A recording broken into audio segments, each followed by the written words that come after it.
नमस्कार दोस्तों, इस वीडियो में आपका बहुत बहुत स्वागत है। ये वीडियो उन सभी बच्चों के लिए बहुत इम्पोर्टेंट है जो JNVST एंट्रेंस टेस्ट में बैठना चाहते हैं, जिनको जवाहर नवोदय विद्यालय से पढ़ाई करनी है।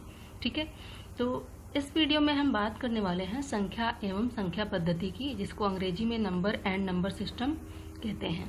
ठीक है, तो नंबर सिस्टम की बात करें, किसी भी गणना विधि को हम 3 भागों में डिवाइड कर सकते हैं। वो है भारतीय गणना विधि, अंतर्राष्ट्रीय गणना विधि और रोमन विधि। ठीक है, तो ये जो यहाँ पे नाम दिए गए हैं, इकाई, दहाई, सैकड़ा, हजार, ठीक है, इन शब्दों से आप भली भांति परिचित होंगे। ठीक है, तो किसी भी संख्या में अगर हम भारतीय संख्या की गणना विधि के बारे में बात करें तो किसी भी संख्या में ये कुछ स्थान होते हैं जो इस प्रकार हैं: इकाई, दहाई, सैकड़ा, हजार, 10,000, लाख, 10 लाख, करोड़, 10 करोड़ और ऐसे आगे बढ़ते चले जाएंगे। ठीक है, उसी तरीके से अगर हम अंतर्राष्ट्रीय गणना विधि की बात करें तो उसमें भारतीय गणना विधि से ये थोड़ी सी डिफरेंट है। इसमें क्या है कि इकाई, दहाई, सैकड़ा, हजार, 10,000 और 10,000 के बाद लाख ना आकर के 100,000 आता है, देन मिलियन, 10 मिलियन, 100 मिलियन। ठीक है, भारतीय गणना विधि को हम एक नाम और देते हैं, यहाँ पे मैं लिख दे रही हूं, हिंदू अरबी गणना विधि। ठीक है, और अंतर्राष्ट्रीय की अगर बात करें तो ये ब्रिटिश की दी हुई विधि है। ठीक है, ये ज़्यादातर देशों में प्रचलित है। ठीक है, तो ये ब्रिटिश विधि है। ठीक है, और अगर हम रोमन विधि की बात करें तो रोमन गणना विधि जो है ये रोमन पद्धति पे आधारित है। ठीक है, इसमें देखिए, एक को एक डंडी से दर्शाते हैं, 2 को 2 डंडी से, 3 को 3 डंडी से, 4 को 1 डंडी और वी। ठीक है, इसी तरीके से 5 को वी। ये सब आपको याद करना पड़ेगा। ठीक है, जैसे जैसे आप सवाल लगाते जाएंगे, क्वेश्चंस करते जाएंगे, पढ़ते जाएंगे, आपको बहुत ही इजीली ये सब याद होता जाएगा। तो ये 1 से 20 तक की लिस्ट दे रखी है यहाँ पे, इसको चाहो तो आप नोट कर लो कॉपी में। ठीक है, तो अगर हम कुछ बड़ी संख्याओं की बात करें तो 30 को x 3 बार लिख दिया जाएगा, 30 को XXS से दर्शाते हैं। ठीक है, 40 XL, 50 L, 100 C, 500 D, 1000 M। ठीक है, तो मान लीजिए हम 90 की बात करें कि हमें 90 कैसे लिखना है, तो यहाँ पे देखिए मैंने लिख के समझाया हुआ है। 90 जैसा कि हम जानते हैं 100 से 10 कम है, 100 माइनस 10 है, तो 100 को क्या लिखते थे? C लिखते थे। ठीक है, तो 10 कम है तो C के पहले, C के प्रीवियस प्लेस पे, C के इधर लेफ्ट साइड में हम x लगा देंगे, 10 पहले। ठीक है, उसी तरीके से अगर हम 110 की बात करें तो ये 100 से 10 बड़ा है तो 100 C को हम 100 कहते हैं। ठीक है, 100 को रोमन में C लिखते हैं, तो 10 बड़ा है तो राइट साइड में, दाहिने साइड में हम x लगा देंगे। ठीक है, तो ये कुछ कॉन्सेप्ट है। इसी तरीके से बाकी संख्याओं को भी आप लिख सकते हैं। ठीक है, अब यहाँ पे एक एग्जाम्पल दिया गया है कि कुछ एक बड़ी सी संख्या है, इसको भारतीय गणना विधि में कैसे लिखेंगे या पढ़ेंगे। ठीक है, मेन देखिए, लिखना या पढ़ना है। ठीक है, किसी भी संख्या को लिखना या पढ़ना।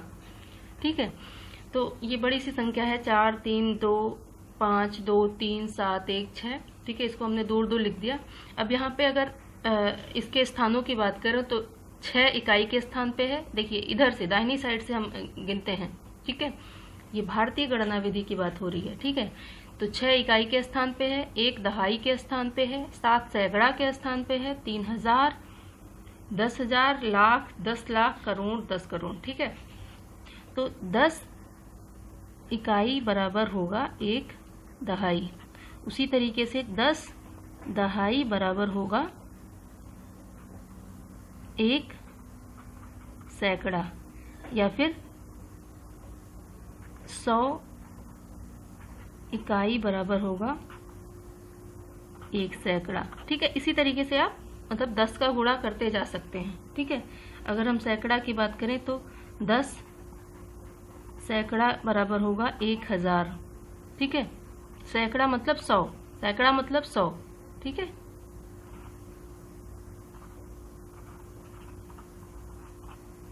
ठीक है, तो ऐसे ऐसे हम लिख सकते हैं इनको। तो अगर हम इसको क्या लिखेंगे या इसको कैसे पढ़ेंगे इसकी बात करें तो इसको हम लिख सकते हैं। देखिए 10 करोड़ तक पहुंचा है, 10 करोड़ मतलब 2 डिजिट। ठीक है, तो इसको ये क्या है 43, तो यहां से आ जाएगा ये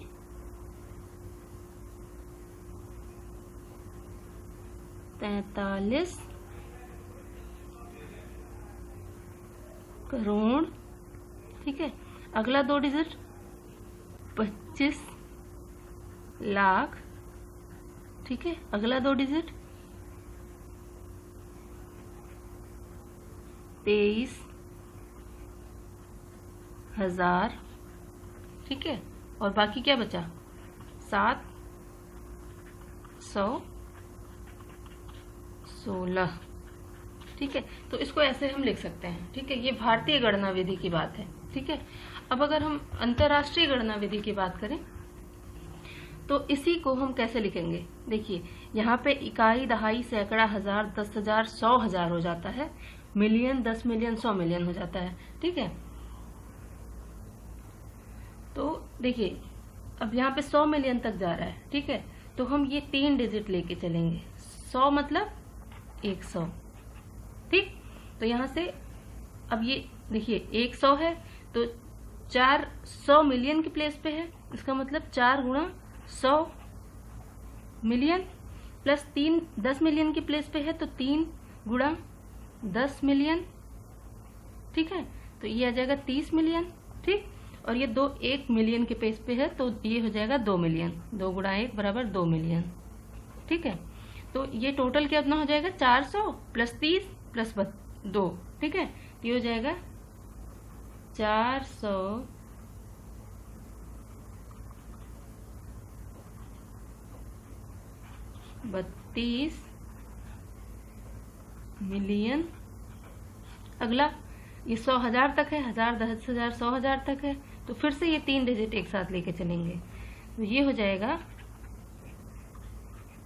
523,000। 5 गुणा 100,000, 2 गुणा 10,000 और 3 गुणा 1,000, टोटल हो जाएगा 500 प्लस 20 प्लस 3, 523,000। आगे क्या बचा है 716। ठीक है, तो इसको ऐसे हम अंतर्राष्ट्रीय गणना विधि में लिख सकते हैं। ठीक है, अंतर्राष्ट्रीय की बात चल रही थी। जो भी मैं यहाँ पे लिख रही हूँ अलग से, इसको भी आप नोट करते जाइए। ठीक है, अब अगला टॉपिक आता है स्थानीय मान। ठीक है, संख्याओं में हमें स्थानीय मान कैसे निकालना है वो। तो स्थानीय मान को अंग्रेजी में बोलते हैं प्लेस वैल्यू। क्या बोलते हैं? Place value. ठीक है, तो यहाँ पे इसकी परिभाषा लिखी हुई है मैंने, इसको पढ़ते हैं। किसी संख्या के किसी अंक का स्थानीय मान यह दर्शाता है कि वह इकाई, दहाई, सैकड़ा, हजार, 10,000 आदि के स्थान पर है। मतलब मान लीजिए कोई संख्या है, ठीक है, वो किस स्थान पे है उसकी वैल्यू वहां से निकाली जाएगी। ठीक है, तो अगर इकाई के अंक का स्थानीय मान की बात करें तो इकाई का अंक जो भी इकाई के अंक पे है, 1 2 3 4 5 6 7 8 जो भी कुछ भी हो सकता है, इकाई का अंक गुणा 1। उसी तरीके से दहाई अंक का स्थानीय मान क्या होगा? दहाई अंक गुणा 10। सैकड़ा अंक का स्थानीय मान सैकड़ा अंक गुणा 1000। मतलब जिस स्थान पे है वो अंक, उसके दाहिनी तरफ कितने अंक हैं उतने जीरो से हमको गुणा करना पड़ेगा। 1 के बाद उतने जीरो से हमको गुणा करना पड़ेगा। ठीक है, तो यहाँ पे एक एग्जाम्पल लेके मैंने दिखाया भी है 3567 का। तो 7 की यहाँ पे प्लेस वैल्यू क्या होगी? प्लेस वैल्यू मतलब स्थानीय मान क्या होगा?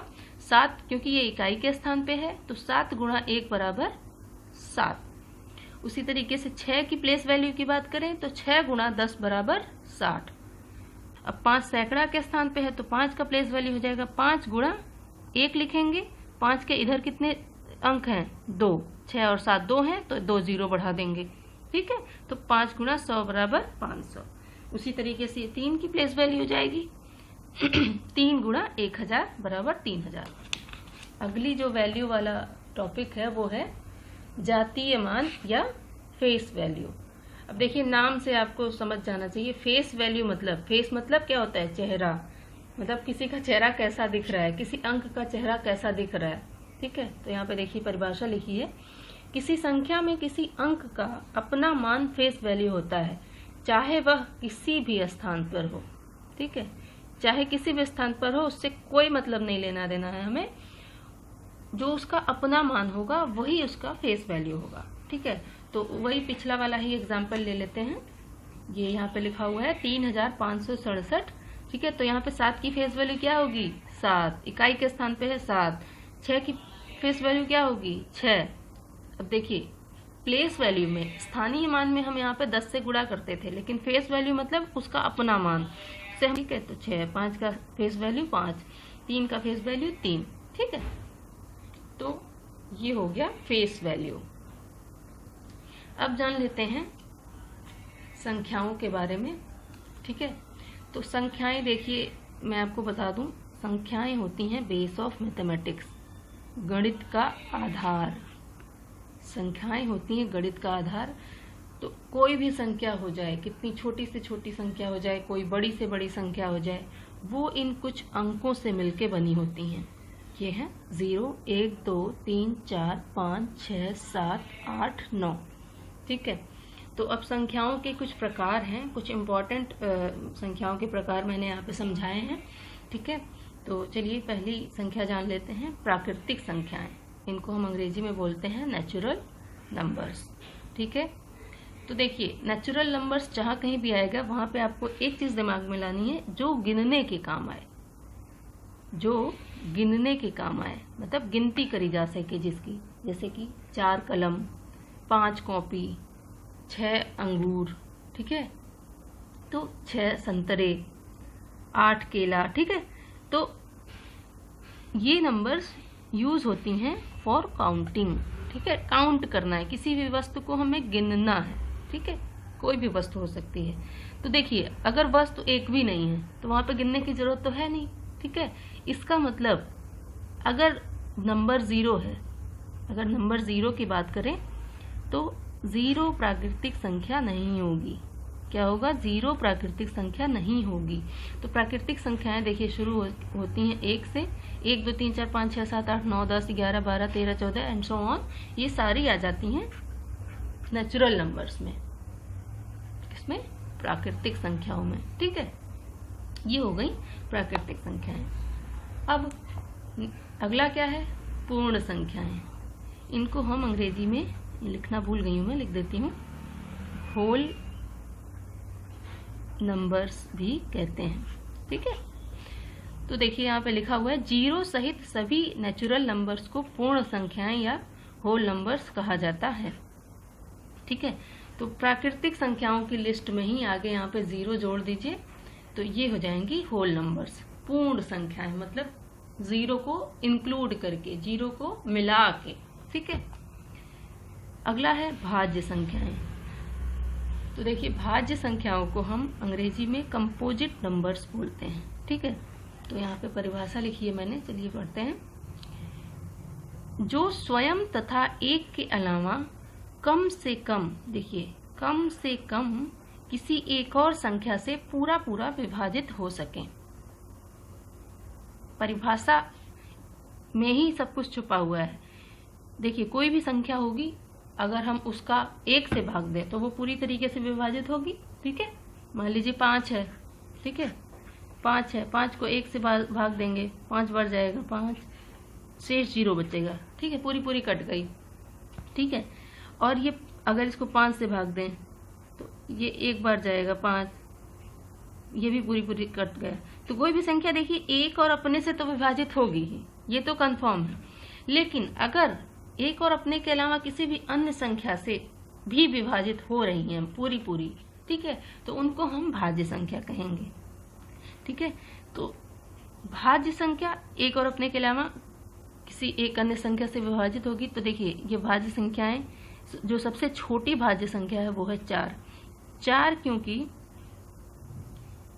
देखिए 4 से विभाजित हो सकती है, 1 से विभाजित हो सकती है, लेकिन और ये 2 से भी विभाजित हो सकती है। ठीक है, 2 से भी विभाजित हो सकती है, इसका मतलब ये भाज्य संख्या है। उसी तरीके से 9 की बात करें तो 1 और 9 से तो विभाजित होगी ही पूरी तरीके से। 1 और 9 से इसमें भाग देने पे पूरी तरह तो कटेगा ही, लेकिन एक और संख्या है 3 से भी ये पूरी तरीके से कटेगा। 3 त्रिक का 9। ठीक है, अगर आपको टेबल याद हो तो उसी तरीके से ये कुछ संख्याएं हैं। ठीक है, 4, 9, 6, 15, 16, उसके बाद आ जाएगा आपका 17 तो अभाज्य है। ठीक है, 18, 20। ठीक है, तो इस तरीके से भाज्य संख्याओं को हम लिख सकते हैं।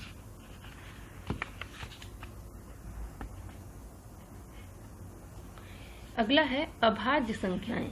अभाज्य संख्याओं को हम अंग्रेजी में प्राइम नंबर्स भी बोलते हैं। ठीक है, प्राइम नंबर्स जो एक और अपने के अलावा किसी अन्य संख्या से विभाजित ना हो। ठीक है, तो जैसे यहाँ पे एग्जांपल है 2, 3, 5, 7, 11, 13, 17, 19। ठीक है, और आगे बढ़ते जाएंगे। ठीक है, तो आपका काम है कि आप सभी भाज्य संख्याओं को 1 से 100 तक की सभी भाज्य संख्याओं को अपनी कॉपी पे लिखिए।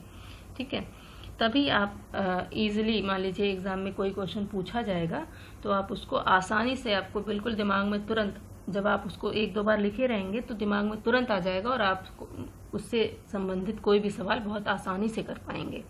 ठीक है, तो अभाज्य संख्याएं मतलब जो एक और अपने के अलावा किसी अन्य संख्या से विभाजित न हो। ठीक है, अगला है सम संख्याएं।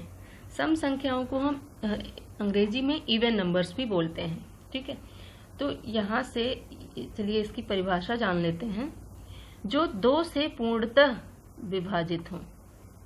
ठीक है, तो जो संख्याएं 2 से पूरा पूरा कट जाएं, 2 से भाग देने पे पूरा पूरा कट जाएं, वो होती हैं सम संख्याएं। ठीक है, तो यहाँ पे कौन सी संख्याएं सम संख्याएं होंगी? जो 2 के टेबल में आएंगी, जो 2 के पहाड़े में आएंगी, वो संख्याएं सम संख्याएं होंगी। ठीक है, 2, 4, 6, 8, 10, 12, 14, 16।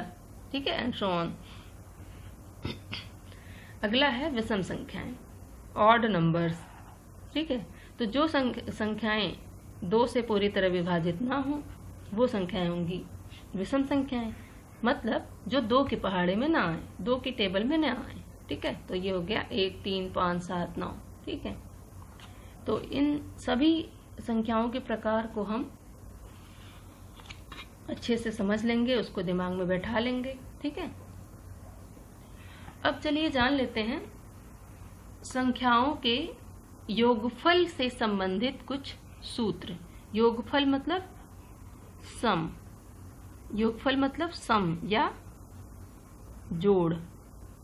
जोड़ना। ठीक है, तो इसको इंग्लिश में देखिए लिख दिया मैंने, important formula related to some.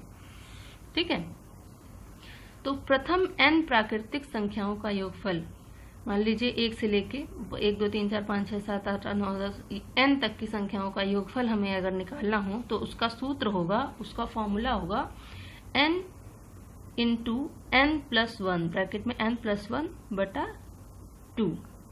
ठीक है, तो सम बराबर हो जाएगा n गुणा n+1/2। तो जैसे मान लीजिए 1 से लेकर 20 तक की प्राकृतिक संख्याओं का योगफल अगर हमको निकालना है तो 1 से लेकर 20 तक मतलब 20 संख्याएं। ठीक है, तो यहाँ पे n की वैल्यू 20 है।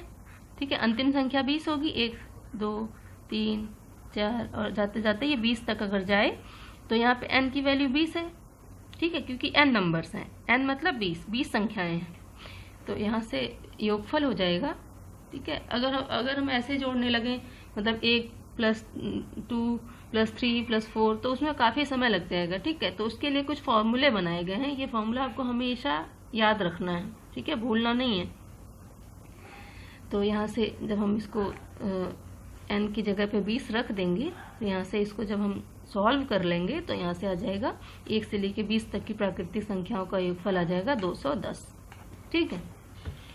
उसी तरीके से अगला फॉर्मूला है प्रथम n सम संख्याओं का योग, सम मतलब इवन। तो इसका सूत्र होता है n गुणा n+1, ठीक है। तो देखिए यहाँ पे n की वैल्यू निकालना सबसे ज़्यादा समझने वाली बात है, सबसे ज़्यादा इम्पॉर्टेंट बात है, ठीक है। तो अगर हम 1 से 50 तक की सम संख्याओं का योग ज्ञात करना चाह रहे हैं तो यहाँ पे n का वैल्यू 50 नहीं होगा। देखिए 1 से लेके 50 तक अगर प्राकृतिक संख्याओं की बात करें तो वो 50 होगा, लेकिन अगर सम संख्याओं की बात करें तो वो 25 होगा, क्योंकि पहली जो संख्या होगी सम वो होगी 2, 1 होगी नहीं 2, फिर दूसरी 3 होगी नहीं 4 होगी, 6 होगी। इस तरीके से जो 25वीं सम संख्या होगी वो 50 होगी, ठीक है, जो 2 के टेबल में आए। तो ये 50 कौन सी सम संख्या है? 25वीं सम संख्या है, ठीक है। तो यहाँ पे n का मान हो जाएगा 25, क्या हो जाएगा 25, ठीक है। तो यहाँ से अगर योग निकालेंगे तो n की जगह पे हम जब 25 रखेंगे तो ये हो जाएगा 25 गुणा 25 धन 1 बराबर 26, का मतलब 25 और 26 को जब हम गुणा करेंगे तो ये हो जाएगा 650, ठीक है। इसको गुणा करके आप देख लीजिएगा, ठीक है। अब अगला सूत्र जान लेते हैं। अगला सूत्र है प्रथम n विषम संख्याओं का योगफल। इसका सूत्र है n², n की पावर 2, n की घाते 2, ठीक है। तो मान लीजिए प्रथम 10 विषम संख्याओं की बात करें तो इसको हम ऐसे भी लिख सकते हैं कि 1 से 20 तक की विषम संख्याएं, क्योंकि 1 से 20 तक की गिनती में विषम संख्याओं की संख्या होगी 10, क्योंकि वही बात है कि पहली विषम संख्या होगी 1, दूसरी विषम संख्या होगी 3, तीसरी विषम संख्या होगी 5, उसी तरीके से 10वीं विषम संख्या जो होगी वो क्या होगी 19, ठीक है। तो बीच में जो 2 के टेबल में आ रहा है जो सम संख्याएं हैं वो हट जा रही हैं, ठीक है। मतलब एक एक अतरा के एक एक गैप करके हमें विषम संख्याएं मिलेंगी। तो 1 से मतलब प्रथम 10 विषम संख्याएं, मतलब इसको ऐसे भी पूछ सकता है 1 से लेकर 20 तक की विषम संख्याओं का योगफल। तो इसका मतलब प्रथम 10 विषम संख्याओं का योगफल। तो ये लिख दिया मैंने 1 से लेकर 20 तक की विषम संख्याएं। तो इसका योगफल हम निकालेंगे तो यहाँ पे फॉर्मूला जो अभी मैंने बताया n², इसको लिख देंगे n²।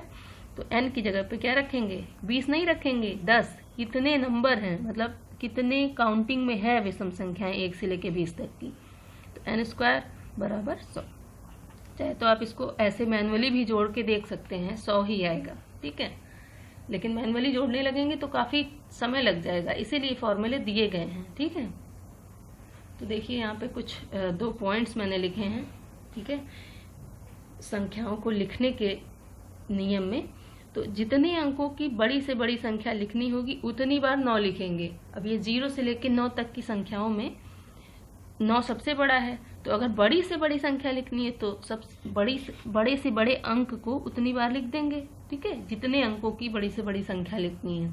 उसी तरीके से जितने अंकों की छोटी से छोटी संख्या लिखनी है उसमें 1 के पहले 1 लिखेंगे और 1 के दाईं ओर उतने से 1 कम 0 लिखेंगे, ठीक है। ये आप समझ पा रहे होंगे कि छोटी से छोटी संख्या लिखने का ये तरीका है कि 1 पहले 1 लिखेंगे, क्योंकि जो संख्या 0 से शुरू हो रही है, मान लीजिए 0, 5, 9 है, तो इसमें 0 का कोई महत्व नहीं है। 0 के एक पहले कुछ ना कुछ होना चाहिए, ठीक है।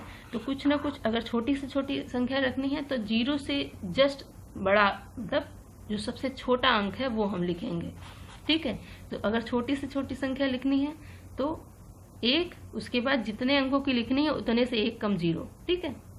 तो मान लीजिए 3 अंकों की बड़ी से बड़ी संख्या लिखनी है तो वो तो हो जाएगा 9 को हम 3 बार लिख देंगे, ठीक है। और अगर मान लीजिए 6 अंकों की छोटी से छोटी संख्या लिखनी है तो वो हो जाएगा पहले 1 लिखेंगे, अब 6 अंकों की लिखनी है तो भाई देखिए कोई एक नॉन जीरो अंक है, उसके बाद हम कोई भी अंक कितने भी 0 लगाएं उसकी वैल्यू होती है, ठीक है। वैसे तो 0 की कोई औकात नहीं है, लेकिन अगर ये किसी जीरो के बगल में कोई अंक आ गया 1 2 3 4 5 तो इसकी वैल्यू होती है। ठीक है, तो देखिए फिर अभी इस पे आते हैं कि 6 अंकों की छोटी से छोटी संख्या मतलब 1, उसके बाद 6 से 1 कम 5 जीरो लगा देंगे। ठीक है, तो ये हो जाएगा 6 अंकों की सबसे छोटी संख्या। ठीक है, तो आप मुझे कमेंट करके ये बताइए कि 8 अंकों की बड़ी से बड़ी संख्या और 6 अंकों की छोटी से छोटी संख्या का अंतर क्या होगा। ठीक है, तो आप इसमें जोड़ घटा के बताइए, कमेंट करिए। इस वीडियो को देखने के लिए बहुत बहुत धन्यवाद। उम्मीद है आपको ये संख्या एवं संख्या पद्धति जितना मैंने बताया है पूरी समझ में आ गई होगी। ठीक है, थैंक यू वेरी मच।